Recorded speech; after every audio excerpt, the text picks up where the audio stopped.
Are we good to go? Yeah.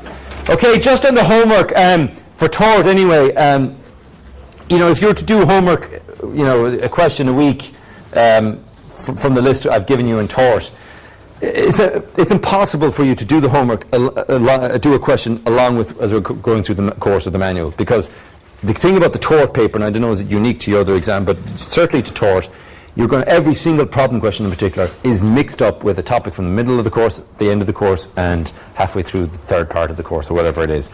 So my advice to you would be submit homework when you want, read ahead, because the question is that we're not going to, for example, there's a question there on the local authority, I think, for example. Some of it we've done already. We'll be doing the rest on public authority liability in 2 or 3 weeks' time, and then we'll be doing the final part on nuisance probably in the second last week of the course. So, I mean, theoretically, if you wait for it to be done in the class, you're not going to be submitting homework till much later. So my advice to you would be use the homework schedule on the Moodle as a guideline maybe, and do that question, and as a consequence you have to read ahead and so forth, or I'll point out in your homework saying, look, understand we haven't covered that in detail yet, so fine, I'll correct the rest that we have covered. What I'm trying to say is do whatever homework submitted to me when you want. We're not going to have covered all the issues in any of the questions for until the end of the course, and because of that, it's not like for the FE1s, for example, you get questions on offer and acceptance. So once you've done chapter 1 of the contract manual, people can do the homework then after getting the class. This, if you take contract the way the Tort paper set out, you'd have offer, acceptance, frustration and mistake in one question. So my advice on the homework is I think you should do it. If you feel like I'll give it a couple of weeks until we're well into the course, etc., then fine. But I think you should definitely do a couple of questions at least. You're all experienced in answering these anyway, so it's not a situation where maybe in an FE1 class, where maybe some of the class have never studied law ever before, that the homework becomes an absolute necessity. But what I'm saying in relation to homework, do it, put it in an envelope, leave it at reception, I'll correct it and resubmit it out to you in class whenever the following week, or you will have to read ahead, so I'll leave it to you to decide. But you should attempt some questions, just on that, just quickly, because I did go through it in earlier class with the contract FE1 class, just again, the risk of insulting your intelligence in the sense that you have all passed law examination papers before. There is no harm just to reiterate some of the key issues. And again, if you have a style that's working well for you, don't let me interfere with it, okay? But if there's some helpful things here that you could add to that, brilliant. If you don't have a method before, and you did what I did in college and you learned essays and you vomited them out, please God, listen to me and don't do that. Now, in relation to the King's Inns, or just generally on essay questions, on your essay questions, okay? Read the questionnaire carefully, So we paid €375 to get that advice.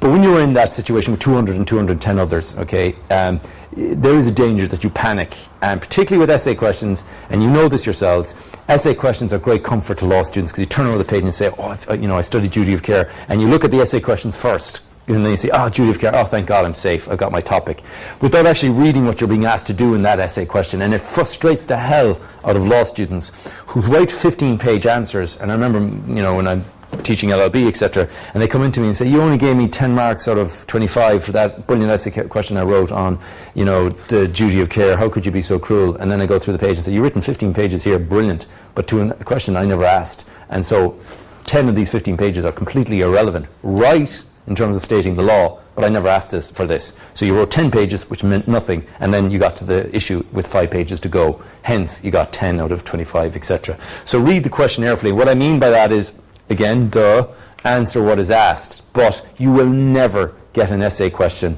on King's Inns or Law Society that says, write all you know on. So the minute you find yourself writing all you know on, fill in the gap. You're doing something wrong. Now, again, fine, that machine gun approach works if you're screwed, and you're onto your last question, fine, take that approach. If you have no other alternative, I'd look at paper sympathetically in that regard. But why waste marks and lose marks when you knew the stuff, but you didn't direct the information that you had to answer the question asked? What do I mean by this in the context of essay questions? Look for the topic. So, duty of care, lovely. That's Ward versus McMaster. That's etc. etc.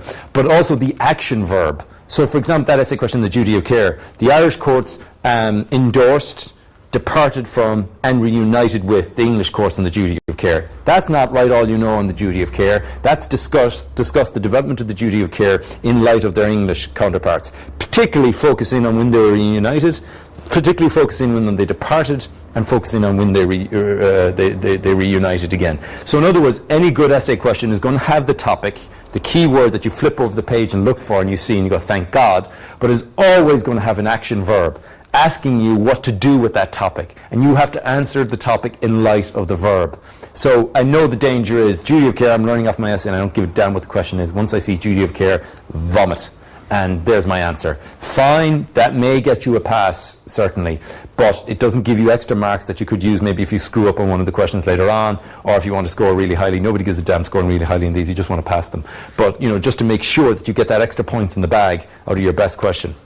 And structure your answer well. I can't emphasize this enough, and you're well experienced answering law papers, but when everyone else is writing, you should take your time at the start to go through the questions, spot the issues, deal the questions you're going to deal with, pick your best question first. I know all this is trite, but and then you take your time when you're looking at the individual question, particularly essay questions, to do quickly an answer plan in your head and to structure it well. This is hard when you spend 10 minutes reading the paper from back to front and you haven't written a single thing, and the person beside you's got their hand up looking for their second booklet, having finished one, and you're going, geez, I've written nothing. What the hell is this one? There was a girl, her name alphabetically followed mine in UCC in law, and oh Christ, she was always doing that. Like, she nearly drove me berserk. And I ended up getting the same as her, which was, normal, nothing outstanding. But, you have to put that stuff out of your head.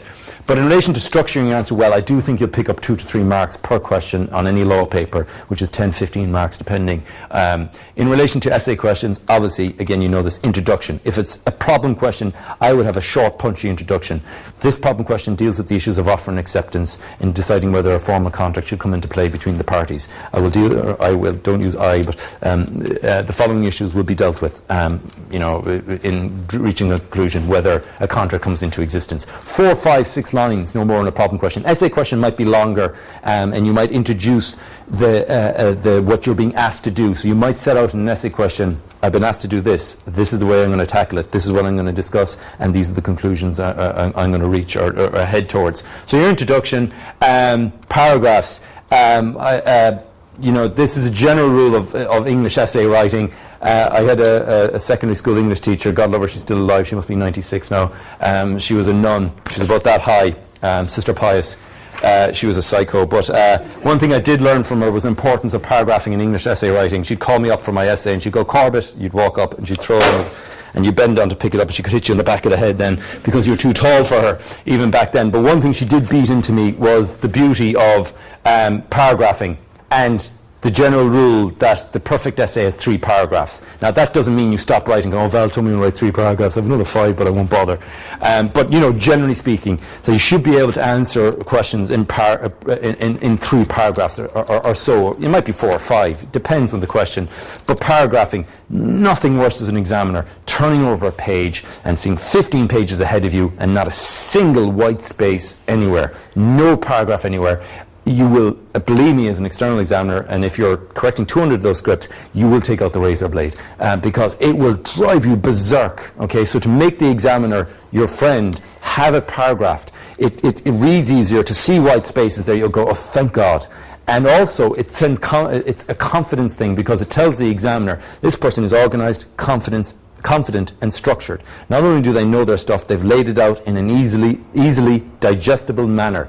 It's not about getting marks for presentation. It's about getting marks, about telling the examiner you're confident, you have a clear line of logical thought. And that's as the examiner person knows their stuff inside out. Whereas the page after page after page after page after page, the examiner gives up after a while, so to hell with this. Then you obviously conclude. Your conclusion can be a summary of what you've decided, or ideally tied into the essay question you're asked. Having discussed whether the statement is correct or not, one would have to conclude that it is, or based on the cases that it may not be, or whatever, blah, blah, blah. But always conclude and wrap it up. Don't make statements of fact without supporting the case law legislation. I know you know this. Don't make a statement that murder is wrong. Next. the definition of murder is under section whatever it is, I don't know, blah, blah, blah. The case of, no statements of fact unless there's a case at the end of it. Whether you just name the case because you think it's a side issue, fine. Or if it's the key issue to the question, you go through the facts of the question and you apply it to the question as well. Isaac, I know you know